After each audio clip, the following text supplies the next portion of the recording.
Hey, what is up, ladies and gentlemen? Welcome back to another episode. A quick reminder that the latest article, the Cartier Crash Skeleton Review, is out now on my website, www.gentlemanpursuits.com.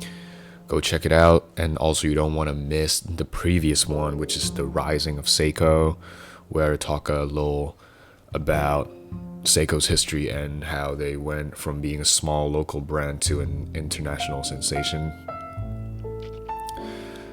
I've always had an immense amount of love for Seiko. Sometimes I even feel like the prices for a certain watch should be higher. Like, come on, this looks so good. Like, a certain watch just looks so good that I'm willing to pay more for it. And yet they all remain at a really friendly price range. And this is exactly what I want to talk about today. Not the price of Seiko watches, but how, Seiko is still so underrated with such friendly price range. It is so painful to see how they're not getting the credit and love they deserve.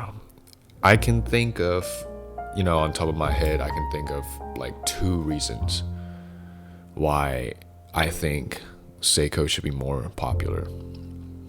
The first one being Seiko provides good value at any price level you might pick. For both Seiko and Grand Seiko, it's the same no matter which one you choose, you still get a really nice piece with a reasonable price.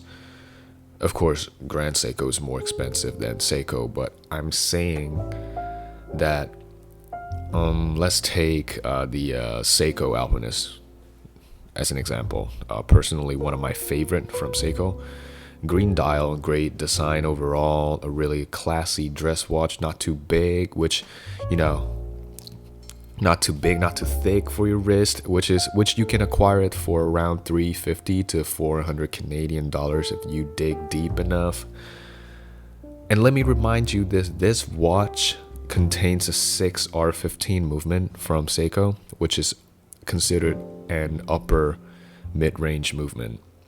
Combined with a 50-hour power reserve and a self-winding function, $400 for a watch with such outstanding specs is really impressive and really rare. And let me name one more. Let's see. Yes, the Seiko Presage Cocktail Time, another great piece with a crazy low price, around $300-$350, or like $300 to $350, with a 4R35 movement and a sunburst dial, which with needle-like minute and hour hands, which really brings out the classiness of the watch. Just a really beautiful and minimalistic watch. I still have no idea why there are not more people talking about this. Like, where I genuinely don't know where you can find a watch with such beautiful design and such amazing spec with a $300 price tag to $400 price tag. I really don't know. The second reason I can think of is about Grand Seiko. For Grand Seiko, everything is made in-house. And I was doing some research, and I found a comment online from the user who goes by the name Hans Thomas, and I find what he said about Grand Seiko to be really accurate. So he said that Grand Seiko has that beach to boardroom versatility, which I agree to a certain extent. And everything is made in-house, of course, and the attention to detail is magnificent.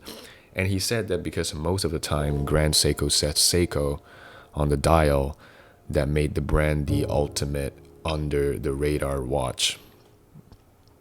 Seiko and perhaps the Japanese, a lot of Japanese brands in general aren't as conscious to branding and dividing the world into tiers as the Western world, like a lot of Swiss brands, right?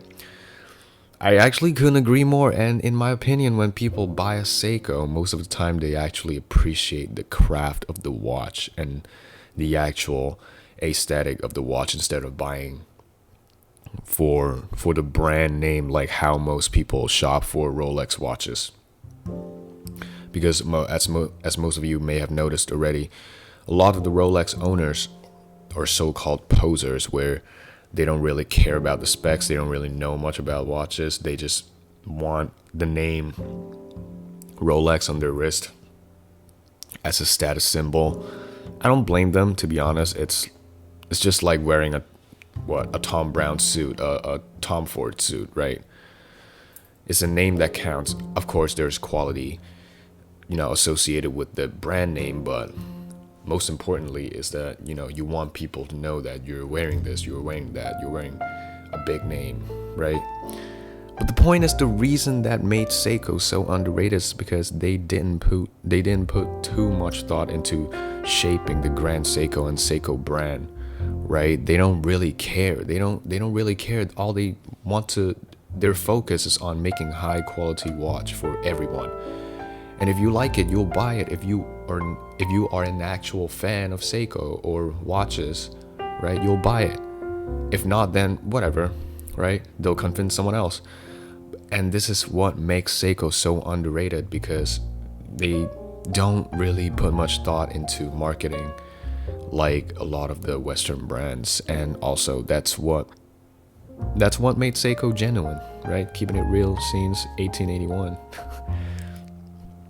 So my point is that I just don't know why people don't give more attention to Seiko, to be honest. If you're like a beginner to watch collecting, I feel like Seiko should be the first thing that you focus on, because they have a lot of great pieces that were overlooked by people. It is unfair and it's painful to watch. So please stop over admiring Swiss brands, guys. Swiss made, the word Swiss made is cool and all, but they're more than that around the world. Stop buying for brands only.